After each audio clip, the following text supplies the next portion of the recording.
அஸ்ஸலாமு அலைக்கும் வரஹ்மத்துல்லாஹி வபரகாத்துஹு. எல்லாம் அல்ல அல்லாஹ்வின் நல்லடியார்களே. ஒரு ஃபோன் கால் வருது. அந்த நம்பரை பதிவு பண்ணவும் முடியல. நம்முடைய இஸ்லாமிய சகோதரி என்ன பண்றாங்கன்னாக்க எடுத்து பேசுறாங்க. உங்க பேர் என்ன அப்படின்னு சொல்லி கேட்குறாங்க. அவங்க பேரை சொல்றாங்க. இவருடைய பேரை இவங்க கேட்குறாங்க. நீங்க எங்க இருந்து? நாங்க காலேஜ்ல இருந்து பேசுறோம். அதாவது நீங்க உங்க பேர் என்ன? உங்க வயசு என்ன? இவங்க சொல்லியிருக்காங்க வேணும்டே கூட வயசை சொல்லிட்டாங்க. இவ்வளவு பெரிய வயசா உங்களுக்கு அப்படின்னு சொல்லி இவர் கேட்க. ரெண்டாவது, எந்த ஊரு, எந்த மாவட்டம், நீங்க நகரமா இல்ல கிராமமா அப்படின்லாம் விசாரிக்கிறாங்க. எந்த தொகுதி இப்படிலாம் கேட்டிருக்காங்க. கேட்டோம்னா இந்த சகோதரி திரும்ப இதெல்லாம் ஏன் கேட்குறீங்க, நீங்க யாரு, எதுக்காக கேட்குறீங்க? இல்ல என் காலேஜில் வந்து ப்ராஜெக்ட் பண்ண சொல்லியிருக்காங்க, இந்த மாதிரிலாம் வந்து கேட்க சொல்லியிருக்கிறாங்க. எந்த காலேஜ், உங்க பேர் என்ன, எந்த ஊர் அப்படின்னு கேட்கும்போது டக்குன்னு அவர் போனை வச்சிட்டாரு. திரும்ப அந்த கால் ஹிஸ்டரி எடுத்து பார்க்க போகும்போது அந்த கால் ஹிஸ்டரி எடுக்கல, திரும்ப ரீகாலும் பண்ண முடியாது.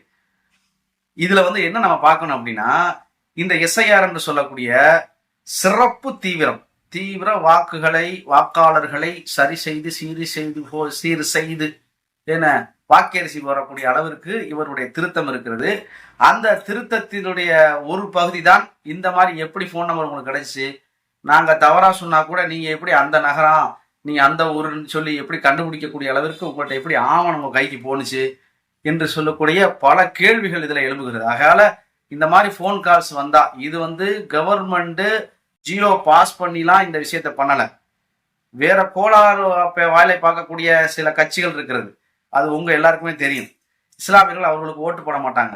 அந்த ஆட்கள் என்ன செய்யறாங்க அப்படின்னா, சில நேரங்கள்ல இப்படி எல்லாம் போன் போட்டு இவங்களுக்கு வந்து இன்டிமேஷன் கொடுத்து இந்த மாதிரியான விஷயங்களை கேட்க சொல்றாங்க. யாரும் அந்த மாதிரி, ஏன்னா திரும்ப கால் பண்றதுக்கு அவங்க நம்பர் எடுக்கணும்ல, நம்பர் எடுத்து கால் பண்ணா போகணும்ல, போகாது.